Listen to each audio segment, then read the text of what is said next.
Today we're going to focus in on nutrients in solution. Specifically we're focusing in on the anionic nutrients. Okay, and we're going to look at the interaction of those nutrients with the soil. Now where we've got to is that we all should have a good appreciation now for the fact that our soil in New Zealand, the soil surfaces in New Zealand have a net negative charge. Okay, you all should be convinced of that now, and you should all be happy with the fact that our soils have charge, and it is a negative charge. And more importantly, it is a net negative charge. So there is a little bit of positive charge, but the negative charge is the dominant charge. Now there are two mechanisms by which we can get charge in soils. Who can remind me what those are? Two mechanisms. Firstly, there is, begins with P,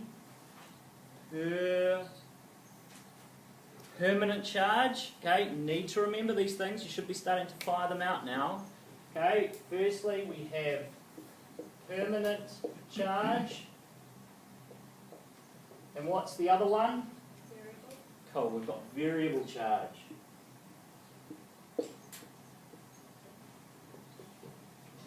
Now there is a particular soil component that we associate with permanent charge. Remember, we have three key components of our soil system.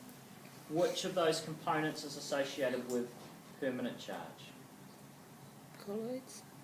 They're all colloids, because colloid really just refers down to the small particle size. But remember, there are three types of those colloids. Remember, what's the one that we get, that starts off as a rock and then it breaks down, and the permanent charge that was in the rock through isomorphous substitution carries on to the soil. So it's Clay silicates. clay silicates. Cool. So permanent charge is associated, doing too well with my pens here. Permanent charge is associated with clay silicates. Great. Now what is associated, or what component of the soil has variable charge? Okay, we've got rid of clay silicates, that's two of the three gone. The other one is Organic matter. organic matter. Great. Okay, so we have organic matter. And that's what we've been discussing over the last couple of lectures. Remember that organic matter has terminal functional groups that stick off the end of the organic matter surface. And what happens is that those terminal functional groups can protonate or deprotonate. If it's acidic, they can gain acid.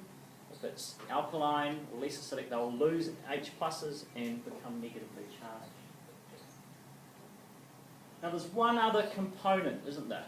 And what's that other third component? Rust. Okay, what's the complex word for rust? We were talking about it this morning at 9 o'clock.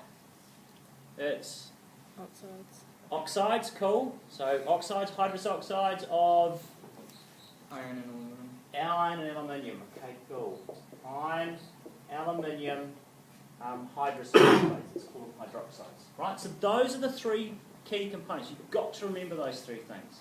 So this part of the course, this chemistry section, is all about these three things: clay silicates, organic matter, and iron and aluminium hydrous oxides. They're the colloids, because they have small particle size, large surface area, they're reactive, they provide surfaces on which our chemistry can occur. Remember, each of those three things accounts for this part of our little wee model. Nutrients in soil solution, three things can happen. What? Uptake. Uptake by plants, react with the soil surface, or leach. And we don't want that. Okay, so there's our soil made up of those guys. We know because of that, because of the permanent charge and the variable charge, it's got a net negative charge. So in soil solution, where we have our ions, things like calcium ions, sodium ions, potassium ions, and magnesium ions, okay, those are our cations, our base cations. Then we have our anions, we have phosphate, we have sulfate, and we have nitrate. Okay, those are our soup of ions in soil solution. Those are the forms of those nutrients that plants will take up. So we know that the cations will be attracted to the surface. Okay. Calcium 2 plus will take up 2 negatives, so magnesium 2 plus will take up 2 negatives, potassium takes up a negative, and sodium takes up a negative. Okay, so there's our non-specific electrostatic interaction. We call that non-specific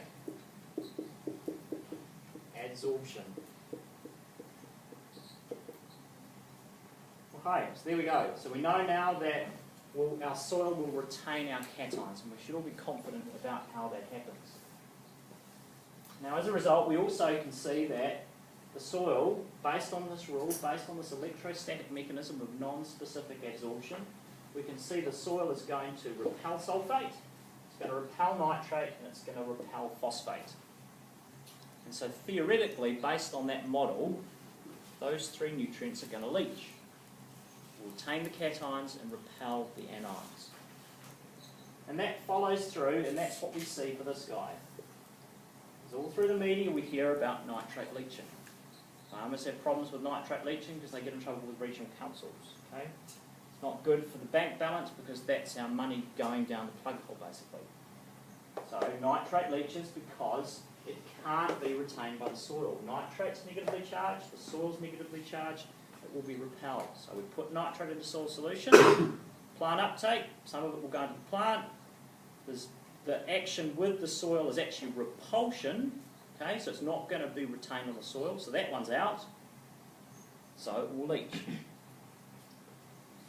But do we hear about this guy leaching? Who can say they've heard of a story of phosphate leaching through soil? Anybody? So what do we hear about phosphate doing? Road. It erodes. Yeah, we do. We hear about phosphate erosion. What happens is that phosphate gets lost with the soil as the soil erodes off the surface. So clearly there's something else going on. And that's what we talked about in lecture this morning.